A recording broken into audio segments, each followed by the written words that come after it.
चलिए Indian economy वाले part के अंदर आज अपनी आर्थिक क्रियाओं का सेकेंडरी जो इकोनॉमिक एक्टिविटी है हमारी द्वितीयक आर्थिक क्रियाएं जो है उनके बारे में चर्चा शुरू करते हैं, जिसका मुख्य शीर्षक रहता है हमारे पास उद्योग। ठीक है, इंडस्ट्रीज। तो भारत में औद्योगिक क्षेत्र का विकास किस फॉर्म में हुआ है, ये इस चैप्टर के अंदर हमें पढ़ना है। तो सबसे पहले तो हम भारतीय अर्थव्यवस्था में जैसे हमने कृषि अर्थव्यवस्था का योगदान देखा था, उसी प्रकार से हम देखेंगे कि भारतीय अर्थव्यवस्था में औद्योगिक क्षेत्र यानी कि जो हमारा द्वितीयक क्षेत्र है उसका क्या योगदान है, नंबर एक बात। दूसरा, फिर भारत में इस औद्योगिक क्षेत्र के विकास के लिए शुरुआत से हमने जो औद्योगिक नीतियां बनाई है वो औद्योगिक नीतियां हमारी कौन कौन सी है और उसमें कौन कौन से प्रावधान लागू किए गए थे उनकी बात करेंगे अपनी।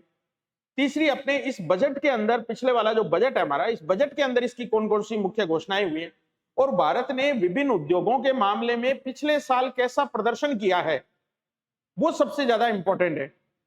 ठीक है, जैसे ऑटोमोबाइल इंडस्ट्री में क्या रहा है, फार्मा इंडस्ट्री में क्या रहा है ना, कोयला इंडस्ट्री में, इस्पात इंडस्ट्री में, कौन सी इंडस्ट्री में भारत ने कौन सी रैंक अर्जित की है, वो सबसे ज्यादा इंपॉर्टेंट है वर्तमान परिदृश्य को देखते हुए।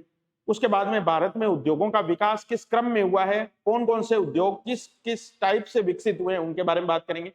और फिर सबसे लास्ट में अपने औद्योगिक क्षेत्र के विकास के लिए जो भी योजनाएं सरकार के द्वारा चलाई जा रही है उन सब के बारे में डिटेल से चर्चा करेंगे।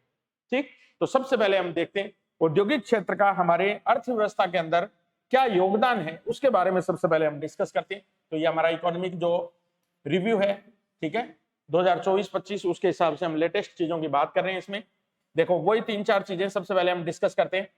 जो हमारी सबसे पहले मैं ये पॉइंट डिस्कस करूंगा आपके सामने, हमारी जो टोटल जीडीपी है उस जीडीपी के अंदर हमारे औद्योगिक क्षेत्र का योगदान कितना है, तो ये नेट 30% है। इसमें ध्यान रखना, ये जो डाटा है इसको एग्जैक्ट आपको याद करना है। ठीक है, कहीं भी इसमें किंतु परंतु नहीं है, क्योंकि पिछले साल ये 13.2 था और अब की बार ये थोड़ा सा कम हो गया, क्या हो गया, 30% हो गया है। ठीक, तो विनिर्माण क्षेत्र का या हमारे जो औद्योगिक क्षेत्र है इसका जीडीपी के अंदर योगदान कितना है, तो हम बता देंगे कितना, 30%। जैसे हमने कृषि के अंदर 16% लेके चले थे, उसी प्रकार से हम औद्योगिक क्षेत्र जो है उसका कितना ले रहे हैं, 30% ले रहे हैं। फिर सेकंड नंबर पे अगर अपने बात करें कि वो रोजगार कितना उपलब्ध करवा रहा है, तो हाल ही के अंदर अगर अपने बात करें तो 12.1 करोड़ लोग जो हैं वो एम्प्लॉय के तौर पर, रोजगारी के तौर पर काम कर रहे हैं किसमें, औद्योगिक क्षेत्र में। तो इनकी संख्या कितनी है, तो 12.1 करोड़। थर्ड नंबर पे अगर अपने औद्योगिक वृद्धि दर की बात करें तो ये औद्योगिक वृद्धि दर हमारी वर्ष 2025 के अंदर जो पिछले वर्ष रही है वो रही है 6.2%। ये भी डाटा एग्जैक्ट याद रखिएगा। 6.2% की वृद्धि दर के साथ, आर्थिक वृद्धि दर के साथ हमारा औद्योगिक क्षेत्र जो है वो क्या कर रहा है, प्रगति कर रहा है। जैसे हमने एग्रीकल्चर के अंदर पढ़ी थी उसी प्रकार की वृद्धि दर हम औद्योगिक क्षेत्र में पढ़ रहे हैं, जिसका परसेंटेज हमारे पास कितना है, 6.2%। फिर व्यापार की दृष्टि से अगर बात करें तो वैश्विक विनिर्माण में हमारी जो हिस्सेदारी है, देखो एक हमारे पास यहाँ शब्द आएगा निर्माण और एक शब्द आएगा हमारे पास यहाँ विनिर्माण। विनिर्माण का मतलब है मैन्युफैक्चरिंग, यानी कि उद्योगों के अंदर कच्चा माल ले जाकर के उसको उच्च मूल्य वाले तैयार माल में बदल देना। ये जो क्रिया होती है इसको अपने बोलते हैं क्या, विनिर्माण, मैन्युफैक्चरिंग बोलते हैं अपने इसको। एक होती है हमारे पास निर्माण। निर्माण का मतलब होता है हमारी स्थायी संपत्तियों का निर्माण करना, यानी कि कंस्ट्रक्शन करना। जैसे एक मकान बनाया जाए, एक सड़क बनाई जाए, एक रेलवे पुल बनाया जाए, एक एयरपोर्ट बनाया जाए, ये सब किस में आएंगे, कंस्ट्रक्शन में आएंगे, निर्माण में आएंगे। जबकि हमें जो विनिर्माण पढ़ना है इसका मतलब औद्योगिक क्षेत्र में जो हमें प्राथमिक गतिविधियों से जो कच्चा माल प्राप्त हुआ था उसको उच्च मूल्य वाले या मूल्य संवर्धन के द्वारा मानव के उपयोग योग्य उत्पादों में तब्दील कर देना, ये जो क्रिया होती है इसको बोलते हैं विनिर्माण या मैन्युफैक्चरिंग। तो मैन्युफैक्चरिंग के अंदर अगर अपने बात करें तो पूरे वर्ल्ड में जितना मैन्युफैक्चर होता है उसके अंदर भारत की हिस्सेदारी जो है वो कितनी है, 2.8%। 2.8% की हिस्सेदारी जो है वो हमारी किसकी है, विनिर्माण क्षेत्र में भारत की वैश्विक स्तर के ऊपर है।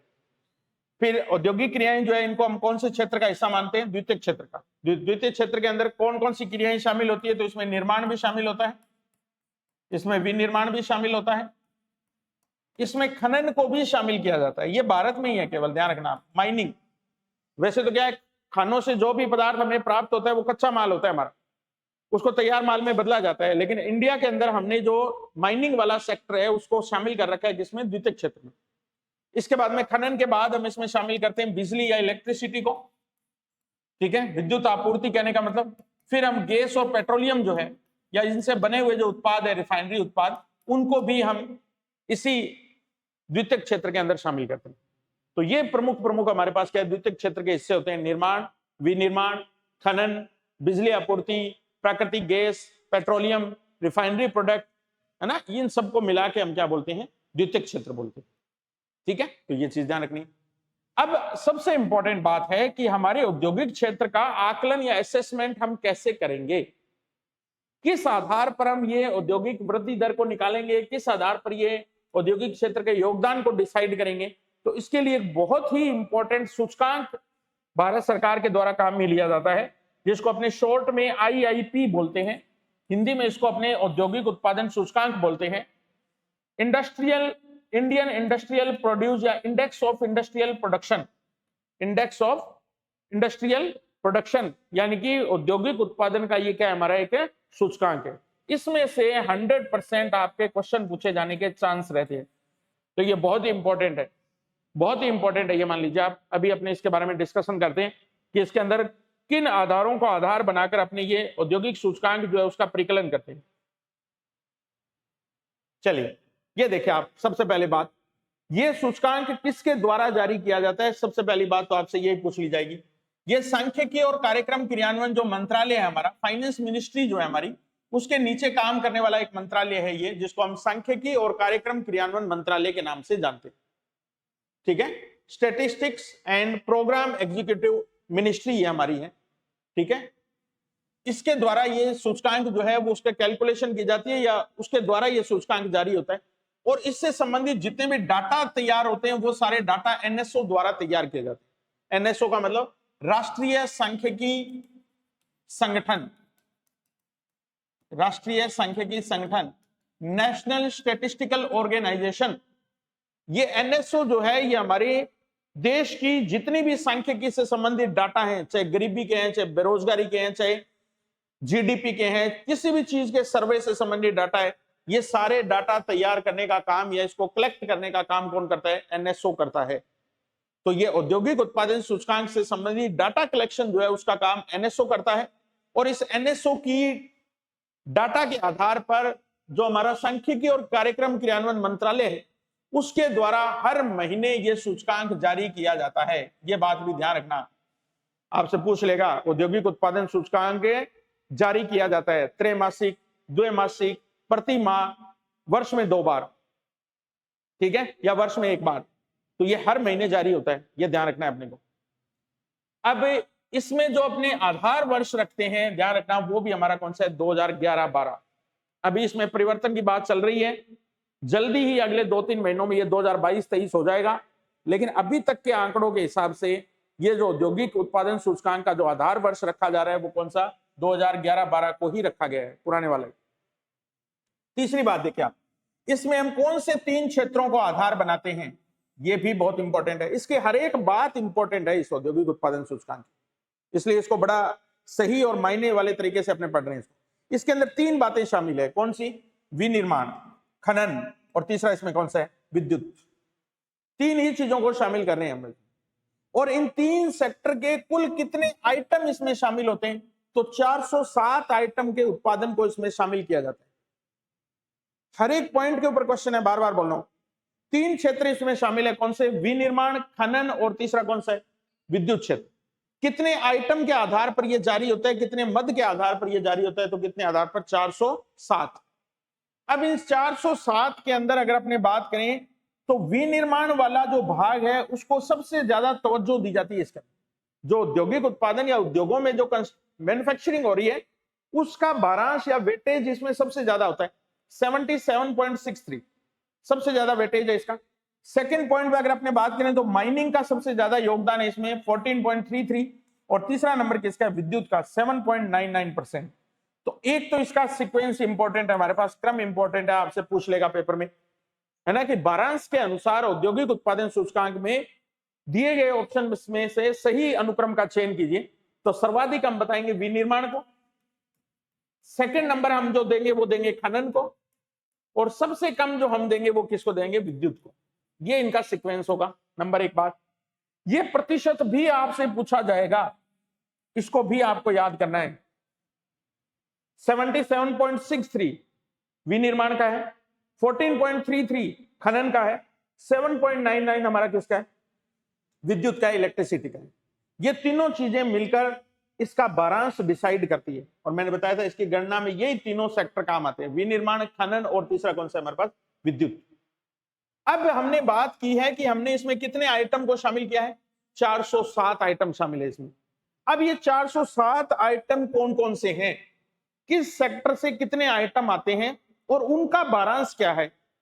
तो इसमें हम दो बातें करेंगे, एक तो आइटम की संख्या कितनी है, किस सेक्टर में कितनी संख्या को काउंट करेंगे हम, और उस संख्या का टोटल इसमें उत्पादन में बारांश कितना रखेंगे। तो ये जो 407 आइटम मैंने बताए हैं, इनको हम अलग अलग 6 भागों में डिवाइड करेंगे। कितने भागों में, 6 भागों के। 407 आइटम कितने भागों में डिवाइड है, 6 भागों में डिवाइड है। इसमें नंबर फर्स्ट हमारे पास आता है प्राथमिक और बुनियादी वस्तुएं, सेकंड नंबर पे आता है पूंजीगत वस्तुएं, तीसरे नंबर पर इंटरमीडिएट या मध्यस्थ वस्तुएं, नंबर 4 पे विनिर्माण और इंफ्रास्ट्रक्चर में काम आने वाली वस्तुएं, टिकाऊ उपभोक्ता वस्तुएं, और छठे नंबर पर गैर टिकाऊ उपभोक्ता वस्तुएं। ये 6 अलग अलग प्रकार के आइटम जो होते हैं वो इस औद्योगिक उत्पादन सूचकांक के गणना के अंदर हमारे द्वारा इस्तेमाल में लिए जाते हैं। याद रखिएगा कितने आइटम है, 407 आइटम है। कितने भागों में इसको डिवाइड कर रखा है, 6 भागों में डिवाइड कर रखा है। अब ये 6 भाग कौन से, इनको तो हमने देख लिया। अब सबसे पहले इस संख्या का ऑपरेशन करने की कोशिश करते हैं। आप इस सारणी को देखकर ये समझ पा रहे होंगे कि इसमें सबसे ज्यादा संख्या हमने किसको दी है। बताइए आप, किसको दी है हमने सबसे ज्यादा संख्या, 110 हमने इसमें सबसे बड़ी संख्या को शामिल किया। तो आपसे ये क्वेश्चन डायरेक्टली पूछेगा, औद्योगिक उत्पादन विकास सूचकांक की गणना में सर्वाधिक आइटम कौन सी वस्तुओं के लिए जाते हैं। तो सर्वाधिक आइटम या सर्वाधिक वस्तुएं जो हमने ली है वो किसके लिए, मध्यस्थ वस्तुओं के लिए है। यहां तक तो बात फिर भी ठीक है। और अगर सीक्वेंस यहां आपसे पूछ लिया एग्जामिनर ने, तो फिर ये बहुत ही शानदार क्वेश्चन बन जाएगा और 0.1% स्टूडेंट इसको हल कर पाएंगे। इसका भी सीक्वेंस पूछ ले तो नंबर 1 पे तो हमने किसको लिया, मध्यस्थ वस्तुओं को, ये फर्स्ट रैंक हमारी। सेकंड सबसे ज्यादा हमने लिया है किसको, गैर टिकाऊ वस्तुओं को, नंबर 2। फिर नंबर 3 पे हमने लिया है टिकाऊ वस्तुओं को, ये थर्ड रैंक पे। तो अब इनकी रैंक पूछ ली ना तो मामला सबसे टिपिकल हो जाएगा, उलझ जाएगा। क्योंकि एग्जामिनर आपको क्या देगा, नंबर 1 पे मध्यस्थ, नंबर 2 पे टिकाऊ, नंबर 3 पे गैर टिकाऊ। फिर ऑप्शन बनाएगा मध्यस्थ, गैर टिकाऊ, टिकाऊ। अब इनमें ही आप कंफ्यूज रहेंगे। पहली बात तो यहीं से आपका क्वेश्चन गलत होने के चांस बन जाएंगे अगर आपने इसको इस तरीके से पढ़ा नहीं है। तो यहां जो सीक्वेंस दिया गया है आइटम के नंबर के अकॉर्डिंग, संख्या के अकॉर्डिंग, उसमें सबसे पहले नंबर पर मध्यस्थ वस्तुएं, इंटरमीडिएट। इंटरमीडिएट वस्तुएं कौन सी होती है, जो किसी प्रोसेस या निर्माण की प्रक्रिया के दौरान बीच में बनती है। क्या बनती है, बीच में बनती है। जैसे मान लो आपने गेहूं थी अपने पास, उस गेहूं से हमने क्या बनाया, आटा बनाया, और उस आटे का प्रयोग आगे हमने ब्रेड के उत्पादन में किया। तो ब्रेड का जो उत्पादन हो रहा है वो हमने क्या किया है, उपभोक्ता के लिए यूज में लेने लायक बनाया उसको। तो मूल्य संवर्धन किया हमने उसका। पहले गेहूं थी उसका रेट कम था, आटे का रेट और ज्यादा हुआ, ब्रेड का रेट और ज्यादा हुआ। ये हमने क्या किया, मूल्य संवर्धन किया। ये मूल्य संवर्धन करना ही अपने आप में मैन्युफैक्चरिंग है, औद्योगिक क्षेत्र है हमारा जिसके अंदर ये भी निर्माण होता है। अब बात ये है कि हमने जो मध्यस्थ वस्तु इस्तेमाल में ली है वो हमारा आटा है। तो इस प्रकार की चीजें हर उद्योग के अंदर इंटरमीडिएट वस्तुओं के रूप में बीच में बनती है। उनका बारांश सबसे ज्यादा लिया जाता है, उनकी संख्या सबसे ज्यादा ली जाती है। कितनी, 110। तो अब जैसे हमने अधिकतम पढ़ा है वैसे आपसे न्यूनतम भी पूछ लेगा। इसमें न्यूनतम वस्तुओं का बारांश, न्यूनतम वस्तुओं की संख्या कौन सी की शामिल की गई है, तो बताइए आप। प्राथमिक और बुनियादी वस्तुएं इसमें सबसे कम काम में आती है। कौन सी, प्राथमिक और बुनियादी वस्तुएं। यह ध्यान रखना आप, सबसे कम वस्तुएं इसमें कौन सी काम में आ रही है, प्राथमिक और बुनियादी वस्तुएं, जिनकी संख्या है केवल 15। और सबसे ज्यादा जो काम में आ रही है वो कौन सी आ रही है, मध्यस्थ वस्तुएं, जिनकी संख्या 110। ये तो होगी आइटम के अकॉर्डिंग। अब अगर आप आइटम के अकॉर्डिंग पढ़ के चले गए और बारांश छोड़ दिया, या बारांश पढ़ के चले गए और आइटम छोड़ दिया, तो भी आपका क्वेश्चन गलत होने के चांस बढ़ जाएंगे। क्यों बढ़ जाएंगे, इसका रीजन बताता हूं मैं आपको। देखो, इस बारांश की प्रक्रिया में सबसे ज्यादा बारांश हमने किसको दिया है, देखिए आप, 34.1%। जो संख्या की दृष्टि से सबसे कम है उसको हमने बारांश सबसे ज्यादा दिया है। यानी कि वेटेज जो है ना उसकी, प्राथमिक और बुनियादी वस्तुओं की, इनकी संख्या कम है। संख्या कम होने का मतलब एक तरफ हाथी है और एक तरफ हमारे पास चींटियां। अब चींटियां तो आप 110 गिन लो और हाथी अकेला ही बहुत है। तो इसका मतलब क्या है ये संख्या में बेशक कम है 15, लेकिन इनका वेटेज जो है ना वो बहुत ज्यादा है। कितना? 34.1%। तो अब आपसे ये क्वेश्चन भी पूछा जाएगा कि औद्योगिक उत्पादन सूचकांक की गणना में सर्वाधिक भारांश कौन सी वस्तुओं को दिया जाता है?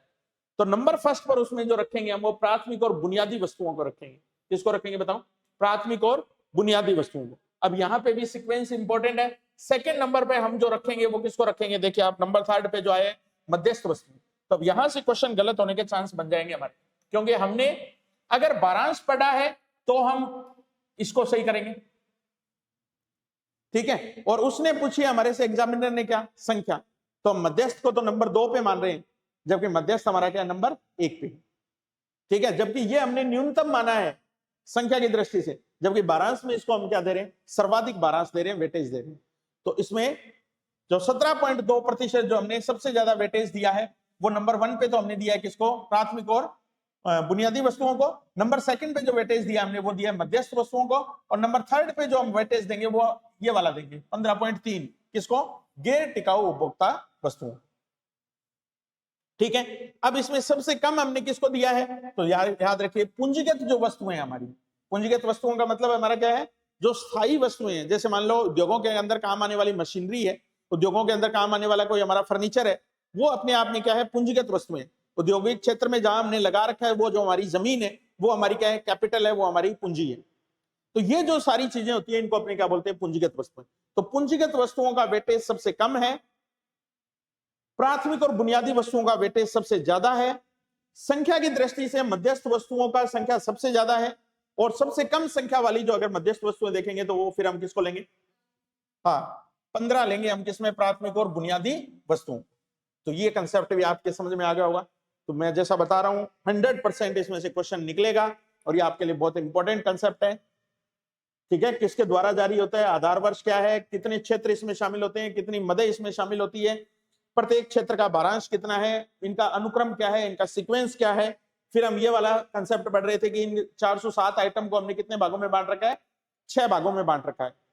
अब इसी से एक और बहुत ही महत्वपूर्ण कंसेप्ट आगे निकल के आएगा कि इन 407 वस्तुओं में से हम 8 ऐसे सेक्टर का चुनाव करेंगे जिनको हमारी इंडस्ट्री का कोर सेक्टर बोला जाता है। कौन सा क्षेत्र? कोर। कोर का मतलब होता है केंद्रीय। ये हमारे केंद्रीय क्षेत्र हैं। कहने का मतलब हमारी जितनी भी औद्योगिक आर्थिक क्रियाएं हो रही है वो चारों तरफ इन्हीं 8 क्रियाओं के इर्द गिर्द घूम रही है।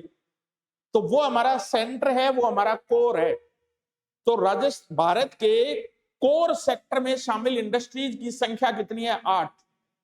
और ये हमारी अर्थव्यवस्था के अंदर 14.2% का औद्योगिक अर्थव्यवस्था में अकेली योगदान देती है। कितना? 40.27। ये संख्या भी एग्जैक्ट आपको याद रखनी है, क्योंकि ये पहले 40% था, इसको बढ़ा के अभी 40.3% कर दिया गया है। तो जब भी ऑप्शन आएंगे आपके सामने वो बहुत ही करीबी ऑप्शन एग्जामिनर आपको देगा। तो यहां जो हम पढ़ रहे हैं कि इन उद्योगों का भारांश कितना है, तो वो है 40.27%। ये देखो, और कितनी मुख्य अवसंरचना उद्योगों को हमने कोर सेक्टर के अंदर शामिल किया है? 8। तो ये सारी वो उद्योग या वो स्ट्रक्चर है जो हमारी इंफ्रास्ट्रक्चर को बनाने के अंदर हमारी क्या करेगी? हेल्प करेगी। इंफ्रास्ट्रक्चर का मतलब जो मुख्य चीजें जो हमारी औद्योगिक विकास के लिए आवश्यक है, यानी कि इनको अपने मूलभूत बोल सकते हैं। क्या बोल सकते हैं? मूलभूत। ये बेसिक है, इनके बिना औद्योगिक विकास संभव है नहीं है। वो हमारी कोर सेक्टर है। तो कोर सेक्टर में हमने 8 कौन कौन सी चीजों को शामिल किया है? रिफाइनरी, यानी कि पेट्रोलियम वगैरह जो हमें प्राप्त होंगे रिफाइन होने के बाद में वो, और रिफाइनरी के द्वारा बने हुए उत्पाद हम इसमें शामिल करेंगे। नंबर 2 पे इलेक्ट्रिसिटी, है ना। अब उद्योग की स्थापना करेंगे तो विद्युत या पेट्रोल हमें चाहिएगा मशीनों को चलाने के लिए। मशीनें जिससे बनेंगी वो हमारा क्या है? स्टील है। स्टील के निर्माण में कोयला भी काम आएगा। फिर कच्चा तेल जिससे हम रिफाइन करेंगे वो भी, प्राकृतिक गैस, सीमेंट और उर्वरक। ये 8 हमारी कोर इंडस्ट्रीज मानी जाती है, जो कि हमारी अवसंरचना का निर्माण करने में मूलभूत रूप से क्या होगी? आवश्यक घटक के रूप में काम आएगी। अब बात आती है कि इस कोर इंडस्ट्री के अंदर सबसे ज्यादा योगदान हम कौन सी कोर सेक्टर का मानेंगे? इसका सीक्वेंस 100% आपसे पेपर में पूछा जाएगा। 110% कह रहा हूं आप। कैसे? इसमें सबसे ज्यादा परसेंटेज हमने किसको दिया है बताइए आप? रिफाइनरी को दिया है आर। सेकंड नंबर पे हमने दिया है विद्युत, इलेक्ट्रिसिटी। थर्ड नंबर पे हमने दिया है स्टील, ठीक है। और चौथे नंबर पे हमने दिया किसको? कोयले। ये चार सीक्वेंस याद रखिएगा आप।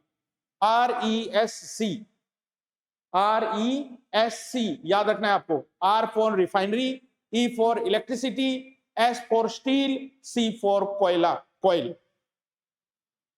कोर इंडस्ट्री में योगदान देने वाले चार सर्वाधिक इंपॉर्टेंट कोर इंडस्ट्रीज कौन कौन सी है, उनका सीक्वेंस आपसे पूछा जाएगा। परसेंटेज पूछे या न पूछे, वेटेज पूछे या न पूछे, लेकिन सीक्वेंस 100% आपसे पूछा जाएगा। RESC याद रख लेना इस बात को। सबसे कम जो परसेंटेज इसमें हम देते हैं वो देते हैं उर्वरक या फर्टिलाइजर को, जो कितना है? 2.63%। कितना है? 2.63%। ये हमारी कोर इंडस्ट्री के अंदर सबसे न्यूनतम योगदान देने वाला इंडस्ट्री है हमारी, या एक तरीके से हमारा क्या है? Core industry. सेकंड नंबर पे अगर अपने देखेंगे तो सबसे कम हम देंगे सीमेंट को, थर्ड नंबर पे देंगे तो प्राकृतिक गैस को, फोर्थ नंबर पे देंगे तो कच्चा तेल, ठीक है। अनरिफाइंड जो ऑयल है हमारा, क्रूड ऑयल जो है हमारा, उस क्रूड ऑयल को हम 8.98%। तो अब शुरुआत वाली जो चार हैं इनका आप सीक्वेंस में वेटेज भी याद रख लेना थोड़ा सा। 28.04% है, 19.85% है, 17.92% है और 10.33% है। ये चार सर्वाधिक वाले तो चारों याद रखना। न्यूनतम में आप केवल एक का याद कर लो, कितना? उर्वरक का कितना है? 2.63%। न्यूनतम वाला पूछे जाने के चांस सीक्वेंस में बहुत कम होते हैं। अधिकतम वाला सीक्वेंस आपसे पेपर में पूछा जाता है। न्यूनतम वाले में सिर्फ एक ऑप्शन के तौर पर आ सकता है, वो आएगा उर्वरक। कि कोर इंडस्ट्री में सबसे कम वेटेज वाला हमारा जो उत्पाद है या हमारा जो उद्योग है कोर इंडस्ट्री, वो कौन सी है? तो हम बता देंगे किसको? उर्वरक को। और बाकी टॉप वाले जो है उनका सीक्वेंस RESC, ठीक है। रिफाइनरी, इलेक्ट्रिसिटी, स्टील और कोयला, ये चार सबसे ज्यादा। तो इन सबको अपने क्या बोलते हैं? कोर उद्योग, ठीक है। चलिए, ये बातें तो हो गई हमारी शुरुआत वाली औद्योगिक विकास, उत्पादन विकास के मामले में। अब जीडीपी का ट्रेंड क्या रहा है अब तक औद्योगिक विकास के क्षेत्र में? जैसे हमने कृषि में पढ़ा था कि कृषि के अंदर जब हमारा देश आजाद हुआ था तब हमारा कृषि में जीडीपी का योगदान जो है, जीडीपी में कृषि का योगदान है वो 50% के अबव था, और वो धीरे धीरे कम होता हुआ कितना आ गया? 16% पे आ गया। वैसे औद्योगिक क्षेत्र के अंदर मैं बताऊं तो स्वतंत्रता के समय ये योगदान बहुत कम था, और धीरे धीरे ये बढ़ता हुआ 30% पे चला गया। तो एक तरफ जहां कृषि सेक्टर के अंदर जीडीपी में योगदान नीचे आया है, वहीं 2 डिग्री सेक्टर का जो योगदान है, औद्योगिक सेक्टर का जो योगदान है, वो इसके विपरीत क्या है? बढ़ा है। और जैसा मैंने आपको उस दिन भी बताया था कि कृषि का जीडीपी में अनुपात कम होने का मतलब कतई ये नहीं है कि हमारा कृषि उत्पादन या हमारी कृषि अर्थव्यवस्था नेगेटिव में चली गई है। इसका अर्थ यह है कि पहले कृषि 51% योगदान दे रही थी, और औद्योगिक क्षेत्र या 2 डिग्री वाला सेक्टर हमारा केवल 13% पे था, और सर्विस सेक्टर तो हमारा 3 डिग्री वाला आगे जो पढ़ेंगे वो तो और भी निचले लेवल पे था। तो उस समय जो मेन योगदान दे रही थी हमारी, वो कौन दे रही थी? कृषि दे रही थी। अब जैसे जैसे हम इसमें 13% से बढ़ने शुरू हुए और इसमें 30% पे गए हम, तो निश्चित बात है हमें परसेंटेज तो 100 में से ही निकालनी है। ये तो हमें 100 निश्चित ही रखना है। जब ये बढ़ गया तो निश्चित बात है जो सर्वाधिक था उसका योगदान क्या आएगा? नीचे आएगा। तो कृषि में जीडीपी की वृद्धि दर तो लगातार बढ़ रही है, लेकिन जीडीपी में उसका योगदान जो है वो पहले की तुलना में क्या हुआ है? कम हुआ है। कारण उसका क्या है कि 2 डिग्री और 3 डिग्री सेक्टर की अर्थव्यवस्था में भागीदारी क्या हुई है? बढ़ी है। उसकी वजह से इन क्षेत्रों की भागीदारी बढ़ने से कृषि का जीडीपी योगदान जो है वो थोड़ा क्या हो गया है? कम हो गया। तो इस बात को यहां भी मैं क्लैरिफाई कर रहा हूं, उसको ध्यान रखना। आप एग्जामिनर आपसे कंसेप्ट का क्वेश्चन वहां बना सकता है। कौन सा? जो ए और आर वाले क्वेश्चन होते हैं ना, एक आर्गुमेंट दिया होता है, नीचे उसका रीजन दिया होता है, उनमें आपसे ये क्वेश्चन बना के पूछ सकता है एग्जाम। क्योंकि आपको लगेगा ये कि कृषि में योगदान कम हुआ है जीडीपी का, इसका मतलब हमारी कृषि वृद्धि दर जो है उसमें कमी आई है, या कृषि में उत्पादन हमारा घटा है। ऐसा नहीं है, ठीक है। कृषि उत्पादन के मामले में अब हमें निर्यातक देशों के अंदर आने लगे, ठीक है। इसका मतलब हमारा कृषि उत्पादन जो है, वृद्धि दर जो है वो इंक्रीज हुई है, लेकिन हमारी टोटल जीडीपी के अंदर उसका योगदान क्या हुआ? थोड़ा कम हुआ। तो देखो आप अगर इसकी तुलना करें अपने, तो 1951 के अंदर जब हमारा औद्योगिक सेक्टर हुआ करता था, उसका जीडीपी में योगदान मात्र 13% था। 13%। 90-91 में, 90-91 का सन इसलिए ले रहे हैं हम क्योंकि इसके बाद में हमारे औद्योगिक क्षेत्र ने रफ्तार पकड़ ली थी। इससे पहले हम देखेंगे औद्योगिक नीतियों में कि हमारा जो औद्योगिक सेक्टर है वो पूरी तरीके से सरकार के कंट्रोल में हुआ करता था। 1991 में जब हमने तीसरी औद्योगिक नीति घोषित की, उस नीति को अपने भारतीय संविधान का सुधार नीति के नाम से, आर्थिक सुधार नीति के नाम से जानते, जिसको अपने एलपीजी नीति के नाम से जानते। उस एलपीजी नीति के फलस्वरूप जो हमने सुधार किए, उससे औद्योगिक सेक्टर जो है उसके अंदर तीव्र गति देखने को मिली। और उस समय जब वो नीति लागू नहीं हुई थी, उस समय हमारा औद्योगिक विनिर्माण जो है उसकी जीडीपी में भागीदारी 24% थी। ठीक है, लेकिन उसके बाद में भी आज हमारा उस गति से ही औद्योगिक सेक्टर नहीं बढ़ पाया जिस गति से बढ़ना चाहिए था। मतलब उस बात को भी लगभग 35 वर्ष गुजर चुके हैं और आज भी हमारा औद्योगिक उत्पादन का जो परसेंटेज है वो 24% से बढ़कर केवल कितना हुआ है, 30% पे पहुंचा है। जबकि रियल में ये 35% तो न्यूनतम होना चाहिए था।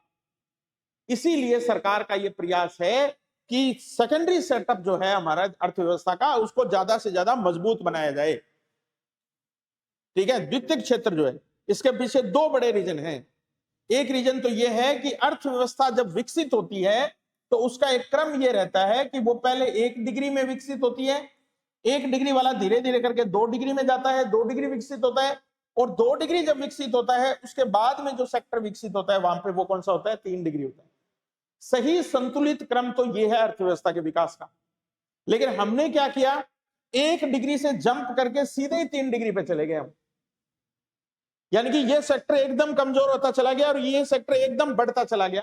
और आज भी हमारी अर्थव्यवस्था में सबसे बड़ा योगदान देने वाला सेक्टर कौन सा है, 3 डिग्री है, सेवा क्षेत्र। इसका मतलब हमने असंतुलन पैदा कर दिया।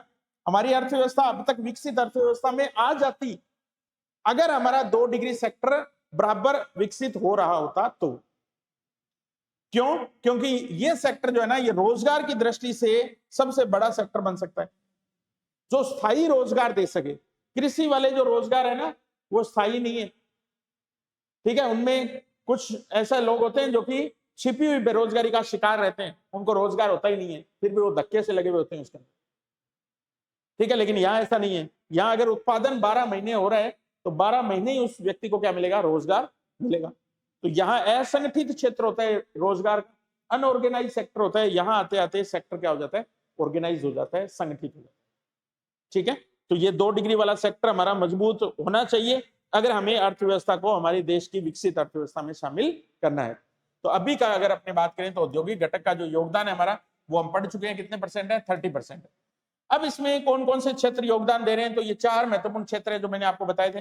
खनन और उत्खनन इसके अंदर शामिल है, उसकी परसेंटेज कितनी है, 2.3% है।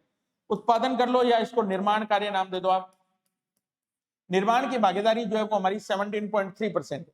बिजली गैस पानी की बात करूं तो ये 2.3% है। विनिर्माण की बात करूं तो 8.1% है। तो अब आप देख लीजिए कि जो 30% हमने जीवीए माना है, ग्रोस वैल्यू एडिशन माना है हमारी, ठीक है, सकल मूल्य संवर्धन जो हमने माना है, उस सकल मूल्य संवर्धन के अंदर सबसे बड़ा योगदान जो दे रहा है वो कौन दे रहा है, बताइए आप, निर्माण सेक्टर दे रहा है। ये सीक्वेंस भी अब आपके लिए इंपॉर्टेंट हो जाएगा। इसमें सारा खेल सीक्वेंस का है, ये बात मैं बार बार आपसे बोल रहा हूं। अब ये अगर पूछ लिया कि सकल मूल्य घरेलू संवर्धन के अंदर योगदान देने वाले जो क्षेत्र हैं उनका प्रतिशत के हिसाब से क्रम को व्यवस्थित कीजिए, तो उसमें नंबर फर्स्ट रैंक जो हमें देनी है वो निर्माण को देनी है, नंबर सेकंड रैंक जो हमें देनी है वो फिर विनिर्माण को देनी है, दूसरी रैंक।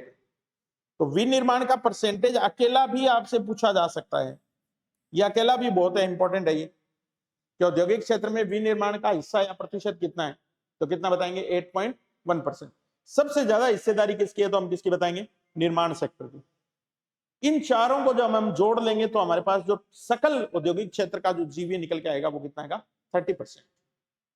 इन चारों का सीक्वेंस भी अपने आप में बड़ा इंपॉर्टेंट है। हालांकि ये दोनों बराबर है, खनन उत्खनन भी बराबर है और बिजली और गैस पानी भी बराबर है, लेकिन इसमें हम पहले नंबर पे, तीसरे नंबर पे खनन और उत्खनन को रखेंगे, नंबर 4 पे हम किसको रखेंगे, बिजली और गैस पानी को।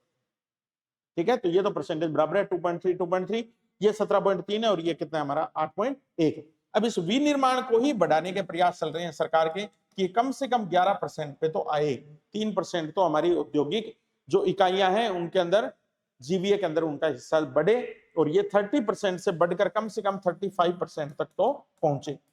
ऐसे सरकार के द्वारा क्या किया जा रहा है, इसमें प्रयास किए। ठीक है, तो ये अपना औद्योगिक सेक्टर जो है उसके अंदर कौन कौन सी गतिविधियां शामिल होती हैं और उन गतिविधियों का हमारे औद्योगिक विकास के अंदर या औद्योगिक क्षेत्र के डेवलपमेंट में क्या रोल है, उसके हमने अभी तक बात की। अब अपने बढ़ते हैं सेकंड पार्ट की तरफ इसमें, और वो पार्ट है हमारा औद्योगिक नीतियों से संबंधित बात। कौन सा? औद्योगिक नीतियों से संबंधित इंडस्ट्रियल पॉलिसीज जो है वो हमारी कौन कौन सी अब तक घोषित हुई है और उनमें किस किस प्रकार के सुधार जो है वो सरकार के द्वारा लागू किए गए हैं। 3 औद्योगिक नीतियां अब तक सरकार के द्वारा घोषित की जा चुकी हैं और अब अगली जो औद्योगिक नीति घोषित होगी वो पूरी डिजिटल अर्थव्यवस्था के ऊपर आधारित होगी। इसको हम डिजिटल इंडस्ट्रियल रिवोल्यूशन का नाम देंगे, डिजिटल औद्योगिक क्रांति का नाम देंगे, और उसके लिए जो नीति आएगी वो हमारी चौथी औद्योगिक नीति होगी। इसकी पृष्ठभूमि तैयार होना शुरू हो चुकी है और बहुत जल्दी 2-3 वर्ष के अंदर ही भारत चौथी औद्योगिक नीति लेकर आने वाला है। इसकी बाकायदा भारत सरकार जो है उसने प्रोसेस शुरू कर दी है, उसका जो बेसिक स्ट्रक्चर हमें चाहिए उसका निर्माण शुरू कर दिया है। आर्टिफिशियल इंटेलिजेंस हो, चाहे ब्लॉकचेन टेक्नोलॉजी हो, चाहे मशीन लर्निंग हो, चाहे ऑगमेंटेड रियलिटी हो, वर्चुअल रियलिटी हो, इन सब मशीनी लर्निंग के ऊपर सरकार ने कार्य करने शुरू कर दिए हैं और आने वाला जो हमारा समय होगा वो चौथी औद्योगिक क्रांति का होगा। तो पूरे वर्ल्ड में तो अमेरिका वगैरह जो देश है हमारे, ठीक है, विश्व के, उन्होंने तो इस रिवोल्यूशन को आज से 3-4-5 साल पहले ही इसको जन्म दे दिया। ठीक है, वो स्पेस एक्स वाले जो मोदी हैं, ठीक है, उनके द्वारा उपग्रह के क्षेत्र में, टेक्नोलॉजी के क्षेत्र में, है ना, इस प्रकार की शुरुआत की जा चुकी है। आर्टिफिशियल इंटेलिजेंस जिसको अपने बोलते हैं, हमारे तो अभी एंड्रॉइड फोनों में ही आ रही है, लेकिन वहां तो आर्थिक गतिविधियों के अंदर रोबोटिक्स तक की तकनीक का इस्तेमाल होने लगा। ठीक है, औद्योगिक उत्पादन जो उसमें रोबोट की भूमिका जो है वो अमेरिका जैसे देशों के अंदर बढ़ चुकी है। ठीक है, तो हम अभी लेके आएंगे इसको, फोर्थ इंडस्ट्रियल रिवोल्यूशन को। ठीक, अभी हम पहले बात करेंगे किसके बारे में? 3 प्रमुख औद्योगिक नीतियों के बारे में। देखिए, प्रथम औद्योगिक नीति, हमारा देश जैसे ही आजाद हुआ 1947 में, हमारे वित्त मंत्री के रूप में श्यामा प्रसाद मुखर्जी, उनके द्वारा 6 अप्रैल 1948 को भारत की पहली औद्योगिक नीति जो है उसको जारी किया गया था। इस समय इस नीति के अंदर हमने ये भी डिसाइड कर लिया था कि हमें न तो साम्यवादी अर्थव्यवस्था को अपनाना है और न ही हमें पूंजीवादी अर्थव्यवस्था को अपनाना है, क्योंकि उस समय वर्ल्ड में 2 ही प्रकार की अर्थव्यवस्थाएं चलती थी। एक अमेरिका के नेतृत्व में पूंजीवादी अर्थव्यवस्था, दूसरा सोवियत संघ के नेतृत्व में साम्यवादी अर्थव्यवस्था। और हमने कहा कि हम इन दोनों के बीच का मार्ग अपनाएंगे और मिश्रित अर्थव्यवस्था जो है उसको अपनाएंगे। तो जहां पूंजीवादी अर्थव्यवस्था में संपूर्ण नियंत्रण निजी क्षेत्र का रहता है, उत्पादन में मुख्य भागीदारी जो है वो किसकी रहती है? निजी क्षेत्र की रहती है। सरकार उसमें केवल मोटिवेटर की भूमिका निभाती है, प्रमोटर की भूमिका निभाती है, प्रोत्साहक की भूमिका निभाती है, ज्यादा से ज्यादा इंडस्ट्री को बढ़ावा देने की नीतियां बनाने का काम करती है। बाकी पूरा जो अर्थव्यवस्था का सेक्टर होता है वो किसके हाथ में होता है? प्राइवेट लोगों के हाथ में होता है। इसके विपरीत साम्यवादी अर्थव्यवस्था जो होती है उसके अंदर उत्पादन के जितने भी साधन है उन सब के ऊपर नियंत्रण सरकार का होता है। निजी क्षेत्र की भागीदारी वहां पे 0 होती है। अगर होती भी है तो लाइसेंस लेके या परमिट लेके फिर उसको मंजूर किया जाता है। तो हमने ये दोनों ही तरीके नहीं अपनाए। हमने कहा कि सरकार भी अपनी जगह काम करेगी, प्राइवेट सेक्टर भी अपनी जगह काम करेगा और दोनों मिलकर भारत के औद्योगिक विकास को क्या करेंगे? आगे बढ़ाएंगे। तो प्रथम औद्योगिक नीति के अंदर हमने जो अर्थव्यवस्था का मॉडल अपनाया भारत में, वो मॉडल कौन सा था? मिश्रित अर्थव्यवस्था का मॉडल था, जिसमें सरकारी और निजी दोनों क्षेत्र की भागीदारी जो है उसको प्रमोट किया। दूसरी बात जो हमें इसमें देखनी है कि इस नीति के अंदर उद्योगों की 4 अलग अलग प्रकार की कैटेगरी शामिल की गई थी। 4 अलग अलग प्रकार के क्षेत्र उद्योगों में बांटे गए थे। पहली श्रेणी के अंदर वो उद्योग रखे गए थे जिनके ऊपर 100% नियंत्रण जो है वो गवर्नमेंट का था। 100% जो नियंत्रण था वो किसका था? केंद्र सरकार का ही था। इसमें निजी क्षेत्र जो है उसकी भागीदारी को 0 किया गया था। तो इसके अंदर मुख्य रूप से कितनी इंडस्ट्री को रखा गया था? तो ये 3 इंडस्ट्री थी और तीनों की तीनों इंडस्ट्री हमारी सामरिक महत्व के उद्योगों वाली थी। यानी कि ऐसी इंडस्ट्री जो हमारी देश की सुरक्षा और रक्षा के लिए आवश्यक थी, उन तीनों इंडस्ट्रीज को सामरिक क्षेत्र की उद्योगों की श्रेणी में मानते हुए सरकार ने उनका नियंत्रण 100% अपने हाथ में रखा। तो आपसे डायरेक्ट पहला प्रश्न ये पूछा जाएगा 1948 की पहली औद्योगिक नीति में प्रथम श्रेणी के उद्योग कितने थे? 3 थे, या फिर यही पूछ ले कि कौन सा एक इनमें से शामिल नहीं था? तो याद रखना आपको, अस्त्र और शस्त्र, हथियार बनाने और युद्ध सामग्री बनाने से संबंधित जो उद्योग थे वो सरकार ने अपने पास रखे। दूसरा, उस समय तो हालांकि परमाणु ऊर्जा नाम की चीज थी नहीं भारत में, लेकिन भविष्य को देखते हुए, क्योंकि उस समय भी अमेरिका जैसे देश और ब्रिटेन जैसे देश जो थे वो परमाणु ऊर्जा से संपन्न देश थे, उस समय भी उन्होंने इजाद कर लिए थे। तो उसको देखते हुए हमने ये देखा कि उसमें काम आने वाला जो ईंधन है हमारा, विशेष रूप से यूरेनियम, वो गलत हाथों में या निजी सेक्टर में या किसी और लोगों के पास न चला जाए, जिससे कोई विध्वंसात्मक एटम बम वगैरह बनाने की प्रक्रिया संपन्न हो जाए। तो इसलिए सरकार ने परमाणु ऊर्जा वाला जो सेक्टर था उसको भी अपने हाथ में रखा। और तीसरा सबसे महत्वपूर्ण सेक्टर था कौन सा? रेलवे, जो कि ब्रिटिश गवर्नमेंट के टाइम में डेवलप किया गया था भारत में, और ब्रिटिश गवर्नमेंट डायरेक्टली इसको देके गई थी किसको? भारत सरकार को। तो एक तरीके से ये हमारी संप्रेषण का, परिवहन का, सूचना का मुख्य साधन था। इसी वजह से सरकार ने रेलवे को भी अपने पास रखा। तो ये वो उद्योग थे जिनको 100% सरकार ने अपने अधिकार में रखा था। दूसरे हमारे वो थे जो कि द्वितीय श्रेणी के उद्योग कहलाते हैं, और इनको हमने बुनियादी सेक्टर के उद्योग बोला। बुनियादी सेक्टर का मतलब अभी जैसा मैंने बताया था, आधारभूत उद्योग। आधारभूत उद्योग का हमारा मतलब क्या होता है कि ऐसे उद्योग जिन पर अन्य उद्योगों का विकास डिपेंड करता है। अन्य उद्योगों का विकास डिपेंड करता है। मान लो जैसे स्टील और कोयला एक्सपोज है, तो स्टील हमारे लिए क्या है? मशीनरी बनाने के लिए आवश्यक है। अब अगर स्टील का उत्पादन नहीं होगा तो हमारे दूसरे उद्योगों के लिए मशीनरी नहीं बन पाएगी, तो उन उद्योगों का विकास नहीं होगा। इसलिए स्टील अपने आप में क्या बन गया? बेसिक इंडस्ट्री बन गया, आधारभूत उद्योग बन गया। ऐसी सीमेंट है, मान लो हमें कोई भी निर्माण कार्य करना है तो उसमें बेसिक जो हमें चाहिए मसाला वो किसका है? सीमेंट का है। सीमेंट उत्पादन नहीं हुआ तो अन्य निर्माण कार्य रुक जाएंगे। तो सीमेंट हमारे लिए क्या बन गया? आधारभूत उद्योग बन गया। तो ऐसे बुनियादी क्षेत्र के 6 उद्योगों को सरकार ने द्वितीय श्रेणी के उद्योगों के अंदर रखा गया। अब इसमें भी निजी निवेश की अनुमति नहीं थी। यहां भी निजी या प्राइवेट सेक्टर का इन्वेस्टमेंट नहीं आ सकता था। मतलब निजी क्षेत्र के लोग जो हैं वो इन 6 उद्योगों में इन्वेस्टमेंट नहीं कर सकते थे। लेकिन यहां एक बात सरकार ने कही कि आजादी से पहले ऐसे उद्योग अगर निजी सेक्टर में स्थापित हो रखे तो वो निजी क्षेत्र में चलते रहेंगे। जैसे जमशेदजी टाटा ने हमारे यहाँ पर बंगाल के अंदर, झारखंड के अंदर या अलग अलग क्षेत्रों में ब्रिटिश सरकार ने भी क्या किए थे? कई स्टील प्लांट स्थापित किए थे। भिलाई में, बोकारो में, ठीक है, सॉरी भिलाई और बोकारो तो बाद के, लेकिन टिस्को था जैसे जमशेदपुर में, दुर्गापुर में, इनमें कई ऐसी कंपनियां थी स्टील सेक्टर की जो प्राइवेट सेक्टर में काम कर रही थी। तो सरकार ने कहा कि जो पहले से काम कर रही है वो तो चलती रहेगी, लेकिन नए निजी निवेश को मंजूरी इसमें नहीं दी जाए। तो यहां भी नियंत्रण जो है वो किसके पास था? सरकार के पास था। और सरकार ने ऐसा भी कह दिया था कि 10 वर्षों के अंदर सरकार अगर चाहेगी तो इन निजी सेक्टर के उद्योगों का क्या कर सकती है? राष्ट्रीयकरण कर सकती है, यानी कि उसको सरकारी जो क्षेत्र है हमारा उसके अंडर ला सकती है। ठीक, तो यदि सरकार चाहे तो 10 वर्षों में इनका राष्ट्रीयकरण कर सकती है। नया निवेश केवल सरकार द्वारा ही तय किया जाएगा। तो इसमें कौन कौन से उद्योग शामिल थे? जैसे कोयला था हमारा, लौह इस्पात था, 2 वायुयान निर्माण था, जलयान निर्माण था, खनिज तेल, टेलीफोन, टेलीग्राफ और वायरलेस सुविधाएं, यानी कि जो संचार के हमारे उपकरण थे वो भी सरकार ने अपने नियंत्रण में ही रखे। तो ये जो सेक्टर था हमारा, ये कौन सा था? द्वितीय श्रेणी के उद्योगों का था। फिर आगे बढ़ते हैं।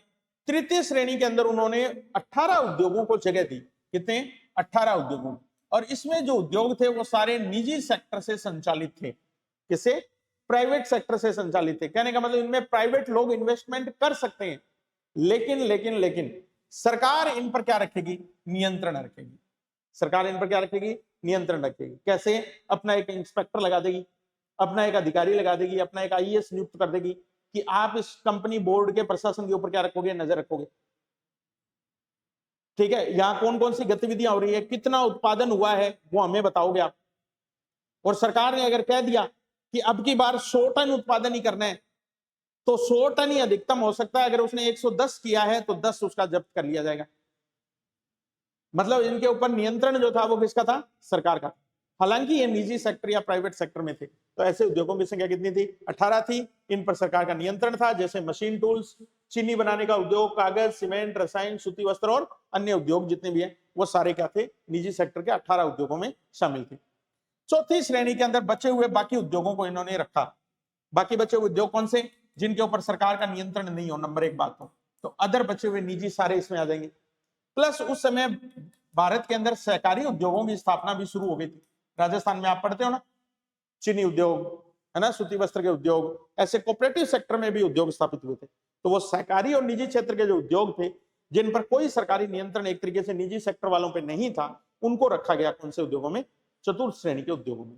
तो इनमें से सभी उद्योगों को रखा गया। ये उद्योग निजी क्षेत्र के निवेश के लिए खुले थे, इन पर सरकार का कोई नियंत्रण नहीं था। सामान्यतः ये उद्योग सारे किससे संबंधित थे? उपभोक्ता वस्तुओं से, है ना। किसी ने साबुन बना ली, किसी ने क्रीम बना ली, किसी ने कोई खाने की चीज बना ली, ब्रेड बना ली। ये सारे उद्योग जो है इनके लिए क्या थे? ओपन थे, और इनका निजी क्षेत्र जो है वो अपनी इच्छा के अनुसार इनमें क्या कर सकते थे? उत्पादन कर सकते थे। तो ये औद्योगिक विकास का क्या था? सबसे लिबरल तरीका था, सबसे उदार तरीका था, जिस पर सरकार का नियंत्रण न के बराबर था। ठीक है। तो पहली औद्योगिक नीति जो थी हमारी, वो कब घोषित हुई, किसने घोषित की, कितने श्रेणी के उद्योग थे, प्रथम श्रेणी में कौन कौन से उद्योग शामिल थे, सेकंड में कौन से थे, थर्ड में कौन से थे, फोर्थ में कौन से थे, संख्या कितनी थी, उन पर सरकारी नियंत्रण था या नहीं था, ये सारी इंपॉर्टेंट बातें जो है वो इस प्रथम औद्योगिक नीति के बारे में हमने डिस्कस की। आगे अगले लेक्चर के अंदर अपने second, third and fourth revolution जो है, फोर्थ जो इंडस्ट्रियल पॉलिसी है, उनके बारे में अपने बात करेंगे। तब तक के लिए धन्यवाद। मिलते हैं नेक्स्ट क्लास के साथ, नेक्स्ट वीडियो के साथ। स्वस्थ रहें, मस्त रहें, खूब सारा पढ़ते रहें। धन्यवाद।